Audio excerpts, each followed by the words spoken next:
and welcome to today's webinar event, Introduction of Tissue Microarrays. My name is Ryan Davis of Epredia, and I'll be your moderator for today's events. Today's educational webinar is presented by LabRoots and brought to you by Epredia. And if you'd like to learn more after the event, you can visit www.epredia.com. We encourage everyone to participate today by submitting questions you may have during the presentation. And to do so, you simply select the Ask a Question box and then click Send after you've typed your question. We'll answer as many questions as we have time to at the end of the presentation, but you may also submit any technical questions that you may have if you have trouble seeing the presentation or hearing, and we'll address those as quickly as we can. I'd like to now introduce our speaker, Andrew Lisowski, who is our Senior Technical Content Manager at Epredia. And with that, Andrew, you can now begin your presentation. Thank you, Ryan, for the introduction. I'm very excited to talk to you today about tissue microarrays. So without further ado, let's start. This presentation is sponsored by Epredia. Today's agenda includes introduction. We'll talk about what is TMA, or tissue microarrays. Why do we use TMAs? We'll compare automatic and manual platforms. We'll talk about the benefits and disadvantages of both platforms. I'll show you how to create those arrays, and we'll also talk about accessories and consumables that we need. We also will talk about the applications for both systems. TMA, or tissue microarray, combines tens to hundreds of paraffin-embedded specimens or samples into one single paraffin block. This allows us to analyze at the same time a variety of targets, and they could be proteins or nucleic acids, under the very identical and standardized conditions on that single slide. Actually, they were introduced about 7 years ago. That was when the first time the word microarray was mentioned. And ever since, they were evolving to what we know today, the automated platform that is just so efficient, and accurate.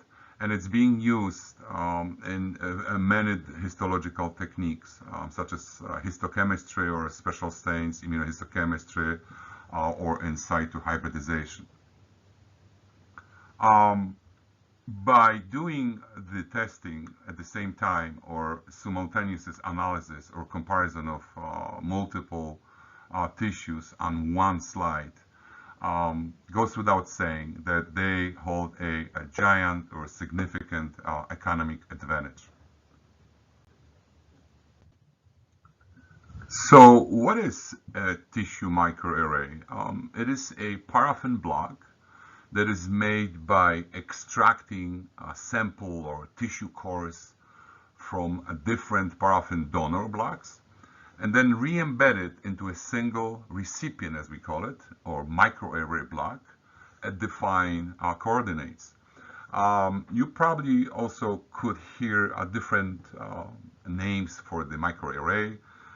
They could be called multi-tumor block, or sausage block, or even Checkenbauer blocks. This tissue microarray is a super practical and effective tool for high-throughput analysis, because you can see there's so many samples in one block that will allow you to identify diagnostic and prognostic markers very quickly. And it's being used in the research and over a range of potential applications in basic research, analytical oncology, drug discovery. And so by placing up to several hundred different specimens into this one single block, TMA has nothing but advantages or benefits. You save on time, the quality is just the best, the cost is reduced of tissue preparation, slide preparation, and also slide staining. What needs to be mentioned is that the tissue microarray is effective when we're working with the very scarce, expensive, or sometimes hard to get tissue sources, especially human tissue resources, and maximizing the use of those very small fragment tissues. Let's look at the traditional histology workflow. It starts with grossing or trimming, which is making the sample that come into a lab fit a routine histological cassette. Once the tissue is grossed or trimmed, it needs to be fixed. This fixative is usually 10% neutral buffer formalin, and the time depends on the size of the tissue. Small tissue could be fixed within a couple of hours. Bigger tissue most likely would need an overnight fixation. Fixatives can vary. There are several different fixatives depending on the type of the tissue, but again, as I said, the most popular fixative would be 10% neutral buffer formalin. Once the tissue is fixed, it needs to be processed. Processing is simply removing the water from the tissue and infiltrating it with paraffin. This process is also size dependent. Processing could last from a couple of hours again to 12, 14 hours. Once this step is completed, we would have to embed the tissue. Embedding is simply placing processed tissue inside the metal mold and overflowing it with paraffin, which gives a matrix. So we immobilizing the tissues, creating a paraffin block that next is being sectioned on the microtome. Microtome sections the paraffin block at ultra thin sections, typically or averaging 3 to 5 microns, and that section is being placed on a glass slide. The glass slide, after it's being placed in the oven or dry overnight, it's being stained. There are a variety of different stains. A routine stain would be hematoxylin and eosin, but also we have advanced staining, right? We could do special stains, or we could do immunohistochemistry, or in situ hybridization. So it's up to the end user and which route we go. H&E staining, which is still the most popular stain around the world, and it's the least expensive, and it's also the fastest, takes us to the next step, which is cover slipping. Once we cover slip the stain specimen, we protect it from the light, make it completely flat. We can scan the slide on a scanner and deliver it as an electronic image to our pathologist for viewing. Or we can deliver that very slide to our pathologist physically, so he can look at, or he and she can look under the microscope.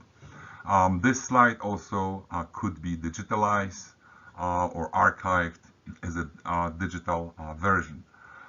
So if you look at that, usually one sample or one specimen or one piece of tissue would give us one block, which would give us one slide that would be delivered to a pathologist. Of course, you can argue, sometimes you can place a couple of samples, but on average, one sample equals one block, that gives you just this one beautifully stained H&E slide. How does routine workflow differ from manual or automated TMA workflow? So the very first steps are identical. We still need to gross the tissue, we fix the tissue, we process the tissue, you recreate a formalin fixed paraffin-embedded block, and next we take the block, we section the block, we stain the block. So all those steps are identical. Of course, you might need more than one block, more than one slide that you create from that block. Once we have the stain slides, we would look at the slide through the microscope or through the scanner and decide for the site that to be extracted. And of course, depending on what is the target, and that could be a variety of different things. We can go for morphological structure, for confirmation. Maybe we want to extract the area that contains maybe viruses or bacteria or some deposits. That would be up to us. We will decide on the extraction selection. And once we make the decision which site is to be extracted, we can either do it by hand manually. We would extract that site from the block. If we are using automated platform, the instrument will do it for us. So the instrument will extract the site of interest. And of course, in both cases, whether this is manually constructed block or automated constructed block, we would stain those sections created from those blocks. And you can see here the difference right away. A manually created TMA would contain most likely much less samples, while the automated created TMA block would create a lot of samples. It's almost hard to see those samples. And of course, we digitalize both slides, and we can deliver those images to our pathologist. So this is the difference between manual and automated. Manual, we would have to use some kind of a puncher or some kind of a tool to extract the site of interest and place it into a recipient block, while the automated system or automated platform will do it for us. Control software makes a big difference between manual and automated TMA creation. This software would help you design recipient block layout, which means you can create a specific number of columns or specific number of rows. You can tell the computer which rows needs to be filled with the samples. Also, the software can take the images of the donor block and also can read the barcode, which of course mitigates the human errors. They do simultaneous loading, imaging, and drilling and punching. And this is all happening at about 12 seconds per core, which translates into a staggering 250 to 280 cores per hour. Instruments are not only capable of creating TMA blocks, but also creating core samples that are deposited into PCR tubes at the very same project. Let's go back and talk about manual TMA just for a second. We all know that this process is very time-consuming and very tedious one. In the past, lab personnel used a variety of knives to remove tissue fragments from the donor blocks. Also, at some point, a 16-gauge needle was used for the same reason. That needle was attached to the syringe. But now, those of us who do it manually would use most likely disposable dermal or biopsy punches. Samples removed from a donor block would, of course, need to be placed into the recipient block. That recipient block can be made from the paraffin by the lab personnel or could be purchased.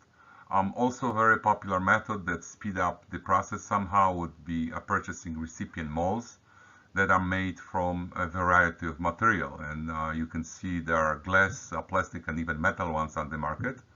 And they can hold a number of samples.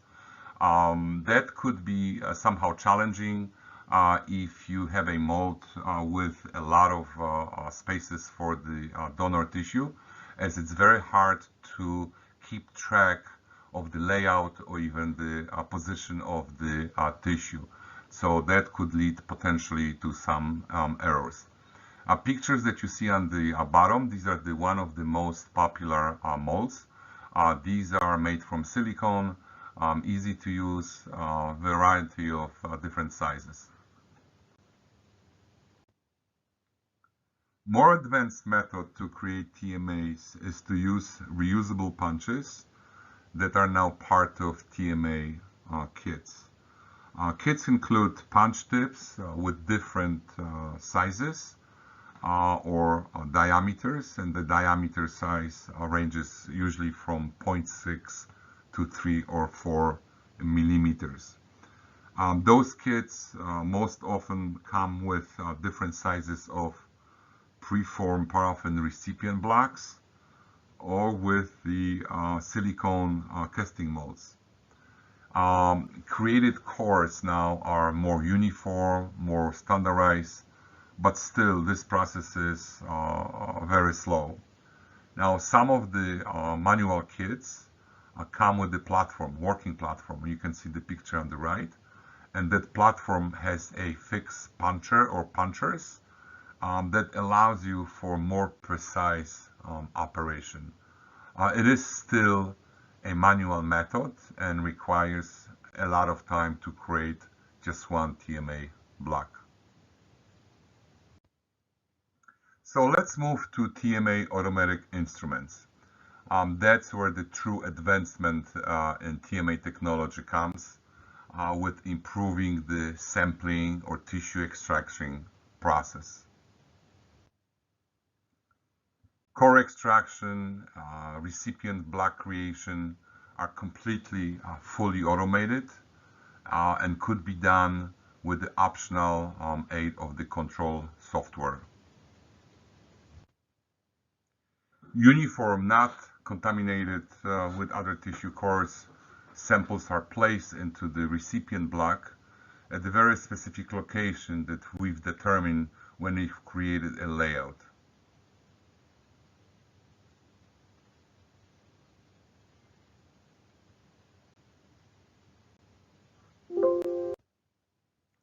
Another great advantage of the automatic instruments is the capability of taking images. The images taken of the donor and recipient block could be used for two purposes. First, for the barcode reading, and also to assist in selecting sample size more precisely. And this is called digital slide overlaid feature.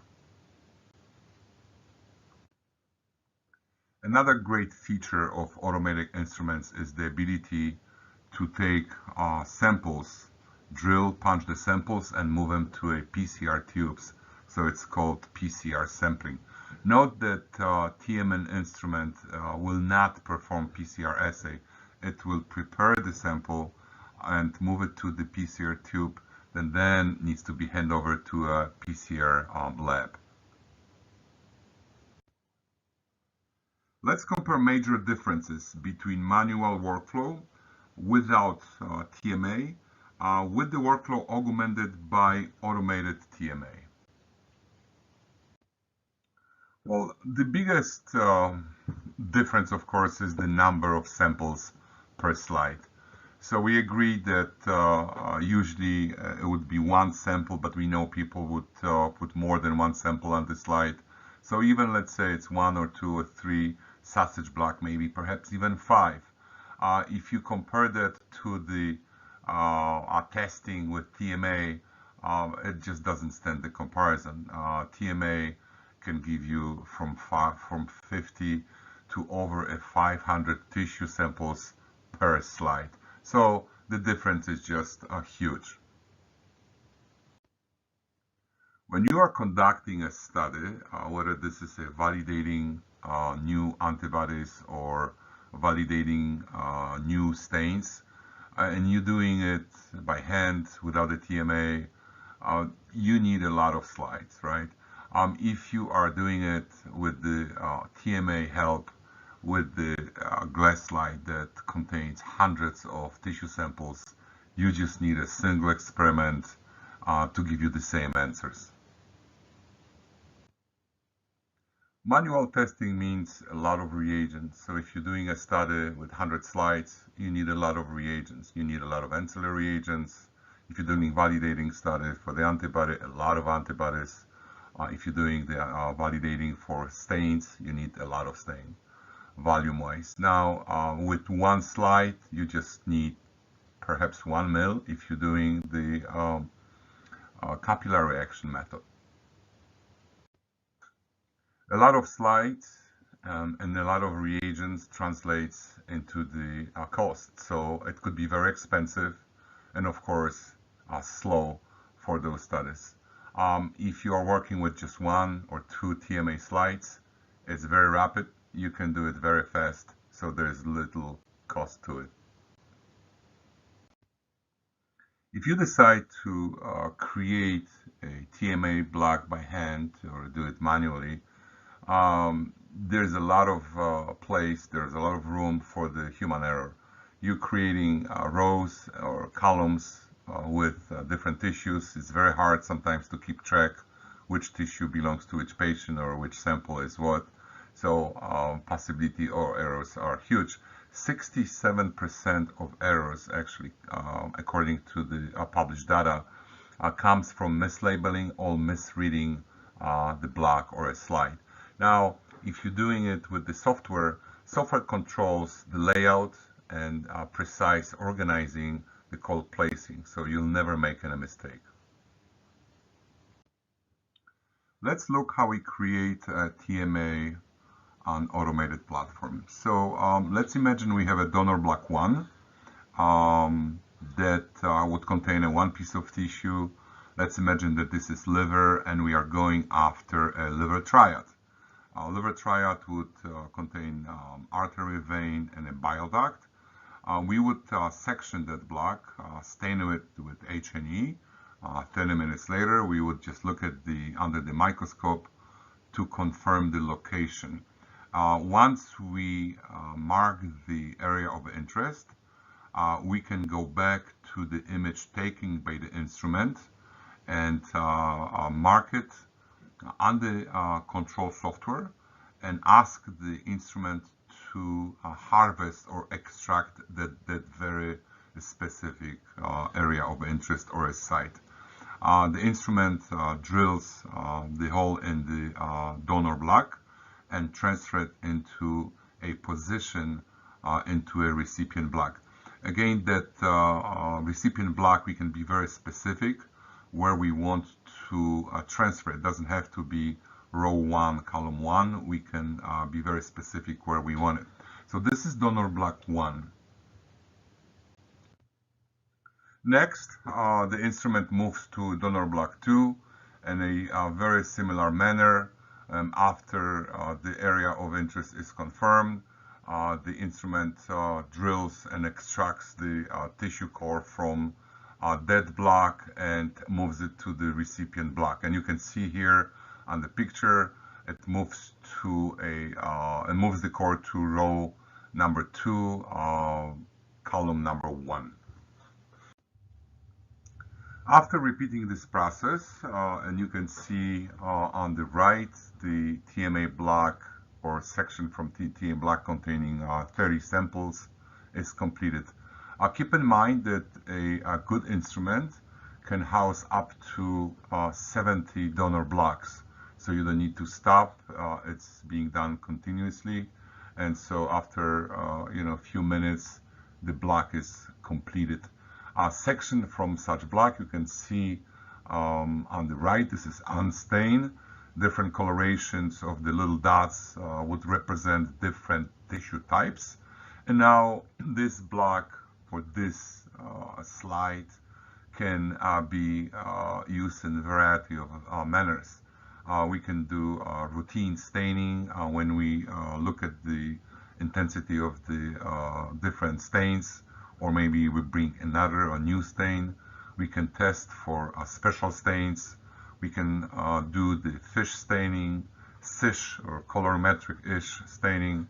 We can use such slides as internal controls, and also that block or slides can become part of our biobank. I have mentioned before a feature called PCR sampling. We can use control software to ask to drill or take a sample or extract a sample from the tissue and move it to the PCR tube. This is all done under sterile conditions, of course. The sample is taken, the core is being placed into a PCR tube. Different instruments would house a number of such PCR tubes, and once closed, that PCR tube could be transferred for PCR testing or PCR assaying or to a lab that does that. Let's now look at some accessories and consumables needed for TMA creation. So first, let's talk about accessories. For the manual TMA, of course, you would need molds, and we've talked about it. Those molds could be silicone molds. They could be made from glass when you pour your own paraffin and create your own mold. They could be made from metal. A variety of different options are on the market. Of course, you need core punchers. These punchers are usually disposable. They come with different tip sizes. They again vary from 0.6 to all the way to 3 millimeters. Now, for the semi and fully automated TMAs, you also need drills, cores, and pistons, right? Those drills, similarly, they would be at the same size at 0.6 to 2 millimeters in diameter. You need the cores for the drilling of or preparing of the recipient block, and you need pistons that would push out the sample into the recipient block. Now, for the consumables for manual TMA, you would need a recipient block. You can make your own block, or you can purchase the precast paraffin block, which already contains a specific number of holes for your cores. So there are a lot of different sizes from 12 to all the way, I believe, over 100 or so. Now, for the semi and fully automated TMA, you can purchase precast paraffin recipient block, and those blocks are without the wells, because the instrument will drill those wells for you, depending on your layout. So if your layout is, let's say, 200 samples, the instrument will be drilling or preparing the recipient block to receive the samples according to your plan. So why would you want those accessories? Why would you want extra? So clearly for manual TMA, those punchers are made for substandard material. They're not as robust as the ones that are for fully or semi-automated TMA. So they need to be changed frequently. They're not very expensive. However, you would change them quite often. Now the molds, silicone molds, especially the metal molds, will last a long time. So there's no worries there. And now for semi-automated and fully automated TMA, they are made from the best material there is, very strong material. However, you might damage the tip of the drill or a core or a piston, so you would need a replacement. You can also bend or when encounter some ossified tissues, you can also blunt the very tip, and you would need a replacement. So those are available to be purchased. For consumables for manual TMA, you of course can use your own paraffin, and you can make your own precast paraffin, or and then you have to drill your own wells, or you can purchase already pre-drilled, ready to be used a recipient block. For automated platform, you would need a solid block. You can make it yourself or purchase, and those blocks, of course, comes without the wells, as the instrument will prepare or drill the wells for you. Let's look at some TMA applications. Pathology departments of hospitals, clinics would use them for diagnostics, for internal control, for cost reduction. The antibody and molecular probe validation, the quality assurance. And when I say quality assurance, not only for the antibody or probes, but also for validating any ancillary reagents that would be used in those assays. Big pharma and small pharma companies would use to identify therapeutic targets. Research would use TMAs to identify diagnostic targets and use them for biomarkers validation. Biobanks can create and sell custom-made TMAs. You can actually request a very specific TMA block with the tissue that would be of interest to you. Let's summarize last half hour. Tissue microarray combines multiple samples into one single paraffin block. TMAs reduce the cost needed for a variety of routine and molecular assays. The fully automated TMAs allow us to test, screen, and analyze hundreds of tissue specimens basically in a fraction of time when you compare this to the manual process. Slides created from TMA blocks can be used for routine staining, special staining, advanced staining, and most automated TMA instruments can offer tissue extraction for PCR assays.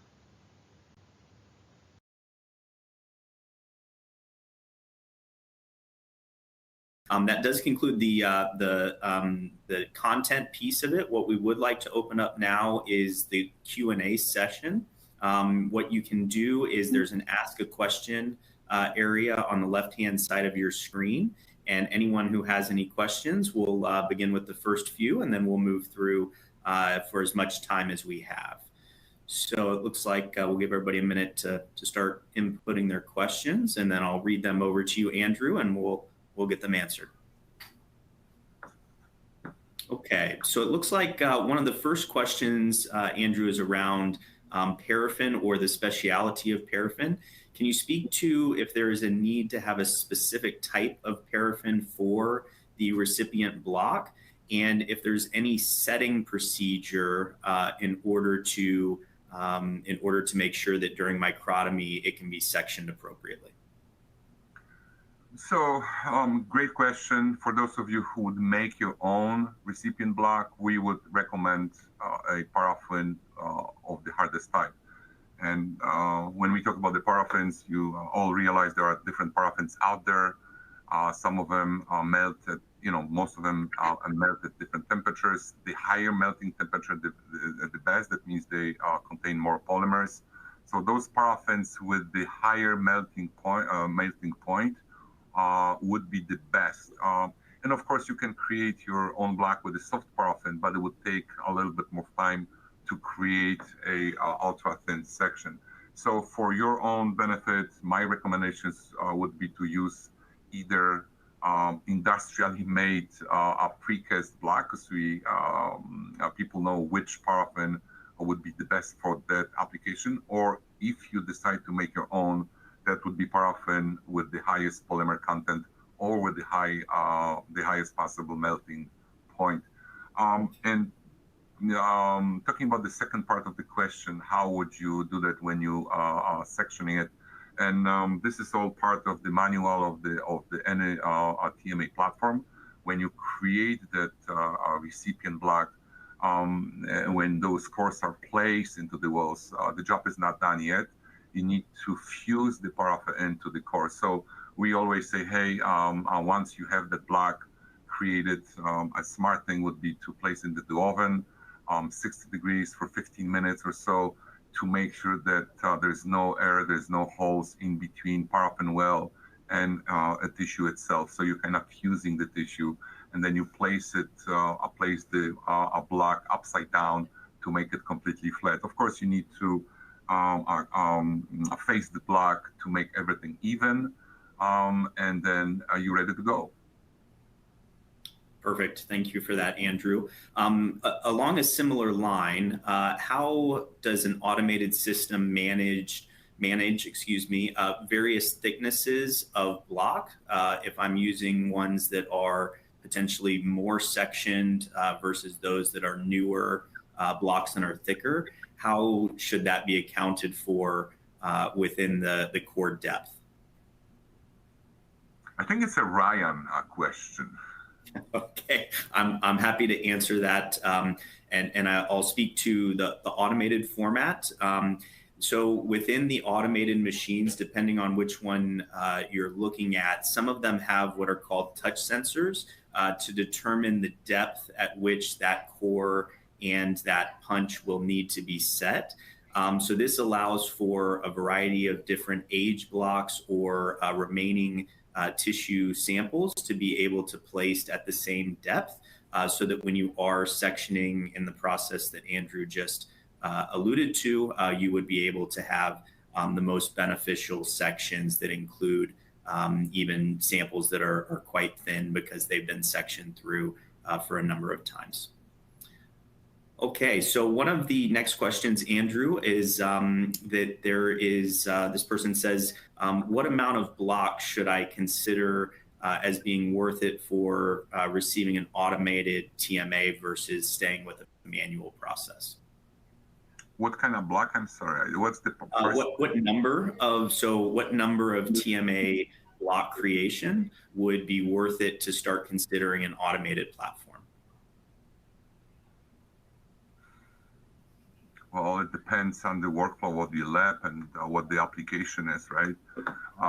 If you are validating routinely antibodies, or let's say you are working for in the immunohistochemistry lab, and you're buying those antibodies quite often, let's say once a week, a new lot would come in. A smart thing, a scientific thing would be to control or screen that lot. Is it identical with the previous lab? So you would do a lot of internal controls. So if you are doing it once a week, you need you need a lot of controls, right? If you don't do that, and if you do change your hematoxin or eosin or anything like that just once a month, then you don't maybe even need a control block like that, that contains a lot of tissue. So what I'm just saying, it would be, in my mind, depending on the volume of the lab. So if your workflow is huge, a TMA is your answer. It could be a game changer for you. If this is a small lab, you can create probably a small TMA block with the puncher with 4 pieces of tissue, and you would not need an expensive, in the end, a platform. Yeah, thank you for that, Andrew. And maybe just one additional comment on that question. I think that there's 2 components to it. I think one is how many TMA blocks are being produced within a given time frame, and the second component would be how many donor blocks are you utilizing. So, for example, even if you're just creating 1 recipient block per month, but you're pulling from 40 or 50 different donors, then it may make sense to have an automated platform based on that piece. So the next question, Andrew, is what would be your recommendation for the smallest core size that's manageable and useful, particularly for IHC and ISH experiments? 0.6 millimeter, it contains millions of cells. People will argue, hey, is my sample large enough? So that's the $1,000,000 question, right? People argue, well, those cores are so small, but don't forget, the smallest puncher is 0.6, again, millions of cells. Now, if you're validating antibody, you don't need a specific morphological feature. Unless you're using TMA for a different reason, you're looking at the specific sites, then you need those cores that would be much bigger, let's say 2 or 3 millimeters, to contain entire area of interest.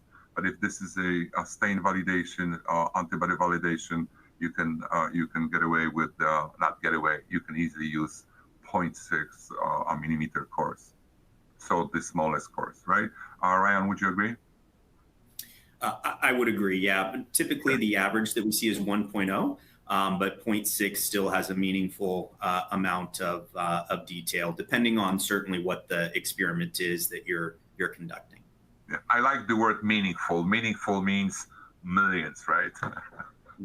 Yeah. Exactly. Yep. Okay. Thank you for that, Andrew. The next question is from someone who states that they are having difficulty getting manual punches to release the core into the recipient block. They stick and compress. Is there anything that can be done to allow those cores to be more easily released and completely released into the recipient block? So, can I be funny, Ryan? Sorry? I said, can I be funny at that point? Because my immediate answer would be, hey, I'll buy an automated platform. You never deal. So this is these are the problems of the people that do manual. It's not easy, tedious, takes a long time. And again, you're right. Tissue has a tendency to stuck inside the core. And what do? You can't really remove it with forceps. You're gonna damage the tissue. That's why some people use punchers with the piston-like action. So if you're using disposable punches, biopsy punches, dermal punches, replace them with a piston, so reusable punches, and that will allow you for a better action. So you can press on the puncher, and so it will be released a little easier. I know some people will dip the punchers into the inside the buffers to somehow line them with the liquid. Liquid will eventually evaporate during the last step when you heat the not heat, when you fuse the cores to the paraffin. So that's my recommendation. Switching from disposable to piston-like tools, reusable. Perfect. Thank you for that.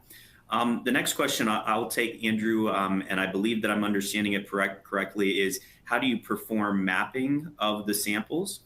And so the way that this is completed from a automated standpoint would be that based on the pictures that the device is capturing of both where the region of interest or where the core is coming from and where it's being deposited, you can also dictate what order you want those cores to be removed from the donor blocks in and where they're going. At the end, once the block is created, you would be able to then dictate via a CSV file or an Excel file exactly where each core came from and where it went based on the pictures and the naming of each of those blocks along the way. I hope that answered the question. If it doesn't, please insert another one on the mapping question. The next one is, does it make sense to run a PCR on a block that might have been contaminated by other tissues? Can you say a few words on what would be the workflow in this sense with PCR for block contamination? Ryan? I'm happy to answer that one as well. So the way that, and this is speaking to specifically the automated system that I've had experience with, is that the PCR function within the system goes through a process to clean or remove any contamination or cross-contamination from core to core. There have been studies to test I would say the value of this or the completeness of this decontamination process, and it was shown that there was not any cross-contamination in those PCR cores that were taken. Okay, the next one is, does the hole get refilled on the donor block as the punches or as the cores are being taken out of each of the donor blocks? So the answer is no. You can do it yourself, right? You can face place the block upside down and run over the liquid paraffin to seal the tissue. But I'm not aware of any method that would fill the block, a donor block completely, or pour the paraffin inside the well. Perfect. Thank you for that.